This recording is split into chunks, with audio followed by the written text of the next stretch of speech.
Hello friends, Debolina Rajdeep ব্লগে তোমাদের সবাইকে অনেক অনেক স্বাগত জানাই। আজকে তোমাদের সাথে হালকা পাতলা একেবারে সাদামাটা একটা রেসিপি শেয়ার করতে চলেছি, একদম কম মশলাযুক্ত। এইসব রান্না করতে খুব একটা বেশি টাইমও লাগে না, আর রান্নাঘরে এই গরমের মধ্যে যতটা কম সময় কাটানো যায় ততটাই ভালো। তাহলে বলেই দিই আজকে আমি তোমাদের সাথে কি রেসিপি শেয়ার করতে চলেছি। আজকের রেসিপির নাম হলো কাঁচা কুমড়োর ছক্কা। এই কাঁচা কুমড়োর তরকারি কিন্তু একটা খুব হেলদি একটা রেসিপি, যেটা খুব কম সময়ের মধ্যে বানানো যায়। তাহলে বেশি ভনিতা না করে চটপট তোমাদের সাথে রেসিপিটা শেয়ার করি। প্রথমেই দেখিয়ে দিই তোমাদের এটা বানাতে কি কি উপকরণ লাগছে। প্রথমেই যেটা ছাড়াই রান্নাটা অসম্ভব সেটা হচ্ছে এই কাঁচা কুমড়ো। এটাকে ডুমো ডুমো করে কেটে ভালো করে ধুয়ে একটা ঝুড়ির মধ্যে জলটা ঝরিয়ে রেখে দিয়েছি। আর একটা বাটিতে সর্ষে, কালো সর্ষে গোটা, দুটো কাঁচা লঙ্কা, চিনি, নুন, হলুদ গুঁড়ো ও জিরে গুঁড়ো নিয়েছি।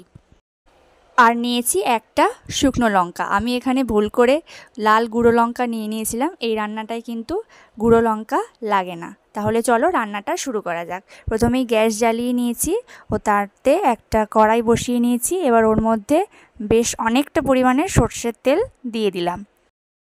তেল গরম হয়ে গেলে তার মধ্যে থেকে ধোঁয়া ওঠা শুরু করলে ওই তেলটার মধ্যে দিয়ে দেব কালো সর্ষে আর একটা শুকনো লঙ্কা। সর্ষের গন্ধটা ভালো করে বেরোলে সেই যে একটা প্লেটের মধ্যে নুন, হলুদ গুঁড়ো, জিরে গুঁড়ো, চিনি ছিল, ওটাকে ভালো করে জল দিয়ে গুলে কড়াইতে দিয়ে দিতে হবে। মশলাটাকে এবার খুব ভালো করে কষাতে হবে বেশ অনেকক্ষণ সময় নিয়ে।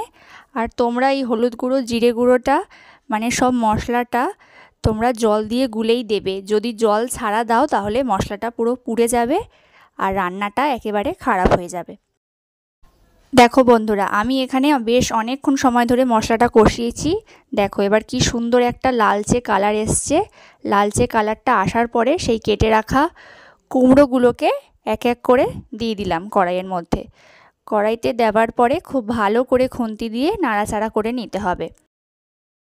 বেশ অনেকক্ষণ সময় ধরে খুন্তি দিয়ে এই কুমড়োগুলোকে ভালো করে নাড়াচাড়া করতে হবে।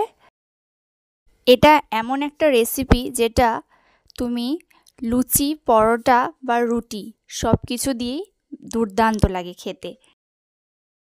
আর সবচেয়ে মজার বিষয় কি জানো?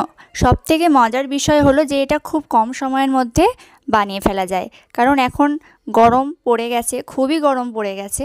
তাই এই গরমের মধ্যে তোমরা যদি কম সময়ের মধ্যে কোনো ভালো রান্না পেতে চাও তাহলে অবশ্যই এটা ট্রাই করো বাড়িতে। কারণ আমাদের রান্নাঘরে এই গরমকালে খুব একটা বেশি সময় কাটাতে একেবারেই ভালো লাগে না। তাই তোমাদের জন্য আজকের এই রেসিপিটা নিয়ে এসেছি। এই গরমে অবশ্যই একবার তোমরা বাড়িতে ট্রাই করো। এবারে দেখো কুমড়োটা কি সুন্দর মজে গেছে। এবার এই কুমড়োটার মধ্যে বেশ খানিকটা জল দিয়ে দিতে হবে। এই জলটা তোমরা তোমাদের মাপ মতোই দেবে। তবে আমার মনে হয় যে এই সব তরকারির ঝোল একটুখানি বেশি হলেই ভালো। শুকনো শুকনো খেতে আমার মনে হয় না ভালো লাগবে। তাই আমি এখানে একটু বেশি করেই জল দিয়েছি, ঝোল ঝোল রাখবো। এই দেখো আমার এখানে কুমড়োটা সিদ্ধ হয়ে গেছে, তোমাদের কেটে দেখিয়ে দিলাম। আজকের মতো রান্না এখানেই শেষ। তাহলে আজকের ভিডিওটা এখানেই শেষ করলাম। আর আজকের ভিডিওটা যদি তোমাদের ভালো লাগে তাহলে তো জানোই তোমাদের কি করতে হবে। লাইক, শেয়ার, কমেন্ট এবং চ্যানেলটাকে অবশ্যই সাবস্ক্রাইব করে দিও। তাহলে দেখা হচ্ছে পরের দিন অন্য কোনো নতুন রেসিপি নিয়ে। Tata, by.